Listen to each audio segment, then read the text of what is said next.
नई rail line की घोषणा की गई थी माननीय मंत्री जी, माननीय लालू जी के समय, और आज तक उसकी घोषणा पे कभी सर्वे भी नहीं हुआ। आप ये समझो अब कि घोषणा होती थी, कुछ नहीं होता था। उसके बाद 10 साल से तो आप भी हैं, 10 साल से ये भी हैं अध्यक्ष जी, ऐसा नहीं है 10 साल से ये भी बैठे हैं। घोषणा उन्होंने की तो पूरा करना इनकी भी जिम्मेदारी है कि अध्यक्ष जी विभाग नहीं बदल गया है, भारत सरकार की जिम्मेदारी है। अरे 10 साल का हिसाब दे दो, अरे 10 साल का हिसाब दे दो। चलिए धर्मेंद्र जी, अरे मेरे पास समय कम है, उसका दुरुपयोग ना करो। धन्यवाद अध्यक्ष जी। हालांकि हमारी पार्टी का समय नहीं था, बावजूद इसके आपने समय दिया रेल बजट पे बोलने के लिए, उसके लिए मैं आपका बहुत हृदय से धन्यवाद। अध्यक्ष जी, बहुत सारे साथियों ने बड़ी जिम्मेदारी की बात कही, जनरल बोगी बढ़ाने से लेके सफाई से लेके उन सभी चीज़ों के साथ अपने को जोड़ते हुए, क्योंकि अध्यक्ष जी मैं आजमगढ़ संसदीय क्षेत्र से निर्वाचित होकर आया हूँ। आजमगढ़ संसदीय क्षेत्र अपने आप में बहुत ऐतिहासिक क्षेत्र है। अल्लामा शिबली नुमानी, कैफ़ी आज़मी, अयोध्या प्रसाद हरियोत से लेके तमाम जो हमारे एक से एक महान लोगों की ये सरजमी रही है। अध्यक्ष जी, आजमगढ़ क्षेत्र अलग अलग विविधताओं से भरा हुआ है। आजमगढ़ के लोगों को जहाँ रोज़गार के लिए मुंबई जाना पड़ता है, वहीं शिक्षा के लिए आजमगढ़ के लोगों को इलाहाबाद और प्रयागराज की ज़रूरत पड़ती है। प्रदेश की राजधानी लखनऊ है, देश की राजधानी दिल्ली है। इसलिए मैं अपनी ओर से अपने क्षेत्र के लिए आजमगढ़ से मुंबई, जो कोरोना से पहले माननीय मंत्री जी ध्यान दे दें, कोरोना से पहले आजमगढ़ से मुंबई एक रेल चलती थी जो कोरोना काल से बंद चल रही है। हमारा अनुरोध है कि उस रेल को न केवल वो साप्ताहिक थी, उस रेल को हर दिन के लिए शुरू किया जाए, बल्कि साथ ही साथ आजमगढ़ से लखनऊ, आजमगढ़ से इलाहाबाद, जहाँ पे इंटरसिटी से डेली लोग आवागमन कर सकें, आ जा सकें, उसके लिए इस ट्रेन को भी शुरू कराने की कृपा करें। साथ ही साथ अध्यक्ष जी, आजमगढ़ से दिल्ली जाने का केवल एकमात्र जरिया कैफिया ट्रेन है, और कैफिया ट्रेन के में बैठने का टाइम तो सुनिश्चित है, लेकिन कब पहुंचेंगे इस बात की कोई भी जिम्मेदारी और गारंटी नहीं है। इसे मंत्री जी मैं आपसे अनुरोध करूंगा कि आजमगढ़ से दिल्ली के लिए एक नई रेल लाइन, नई रेल ट्रेन शुरू करने की कृपा करें। मैंने जनरल बजट की चर्चा में भी जिक्र किया था, आजमगढ़ से बनारस से बायां आजमगढ़ गोरखपुर तक नई रेल लाइन का बड़ा प्रचार किया गया अध्यक्ष जी। हमसे पूर्व सांसद ने बहुत प्रचार किया कि हमने सैंक्शन करा दिया है, लेकिन उस पर अभी एक भी रुपए की बजट न स्वीकृत है, न उस योजना का स्वीकृत है। सर्वे ज़रूर हुआ है, डीपीआर ज़रूर बनी है, लेकिन उसकी स्वीकृति मंत्री जी और फंड अभी बाकी है।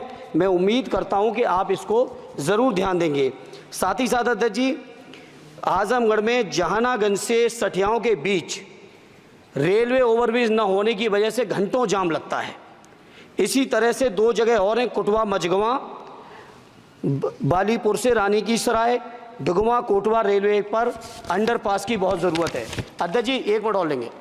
मैं बड़ा सौभाग्यशाली हूँ अध्यक्ष जी कि उत्तर प्रदेश की 3 विभिन्न लोकसभाओं का मैंने प्रतिनिधित्व करने का मुझे मौका मिला, और वो तीनों ही क्षेत्र सदैव नेताजी की कर्मभूमि रहे, स्वर्गीय शरद यादव जी की कर्मभूमि रहे, माननीय अखिलेश यादव जी की कर्मभूमि रहे। इन तीनों ही क्षेत्रों की अलग अलग मांगें हैं। इसके लिए मैं आपसे थोड़ा सा अनुरोध करूंगा अध्यक्ष जी, जब लालू प्रसाद जी, माननीय लालू जी देश के रेल मंत्री थे, उस समय एक योजना की घोषणा की गई थी इसी सदन में।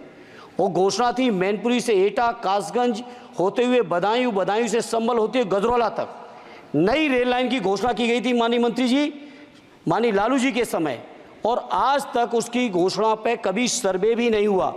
इसलिए मेरा अनुरोध है, वो पुरानी योजना है। धर्मेंद्र जी, आप ये समझो अब कि घोषणा होती थी, कुछ नहीं होता था। नहीं, उसके बाद 10 साल से तो आप भी हैं, 10 साल से ये भी हैं अध्यक्ष जी, ऐसा नहीं है 10 साल से ये भी बैठे हैं। चूंकि हमारी पार्टी के पास समय कम है, इसलिए हम उसको ज़्यादा लंबा नहीं कहेंगे। दूसरा, मैनपुरी से घोषणा नहीं की थी, घोषणा उन्होंने की तो थी। पूरा करना इनकी भी जिम्मेदारी है कि अध्यक्ष जी विभाग नहीं बदल गया है, भारत सरकार की जिम्मेदारी है। आज जो ये मंत्री जी घोषणा करेंगे, अगले मंत्री की जिम्मेदारी बनेगी, अगले मंत्री की जिम्मेदारी बनेगी।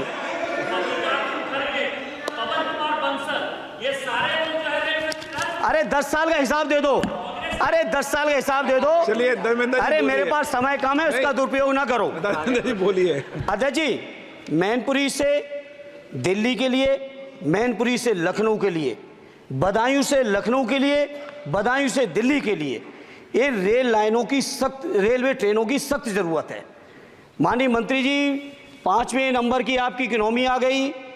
आपके पूर्व जो हमारे सदस्य हैं निशिकांत जी, आपके हिसाब से तो सब कुछ बदल गया रेल में। अरे कुछ तो दे दो कि केवल उधर के लिए सब कुछ है। बिल्कुल सही, केवल सब कुछ उधर के लिए है तो सबका साथ सबका विकास का नारा बंद करो। और अगर नारा देना है, नारे को सच बनाना है, प्रधानमंत्री जी की बात को सही साबित करना है, तो माननीय मंत्री जी ये जो मांगे हमने रखी हैं, आजमगढ़ लोकसभा के लिए रखी, मैनपुरी के लिए रखी, आजमगढ़ के लिए, बदायूं के लिए रखी, संभल के लिए रखी, एटा के लिए रखी, इन सभी को पूरी कर दीजिए मंत्री जी। और नहीं कर सकते हैं तो कम से कम इस सदन के अंदर तो सबका साथ सबका विकास नारा देना बंद ही कर दो।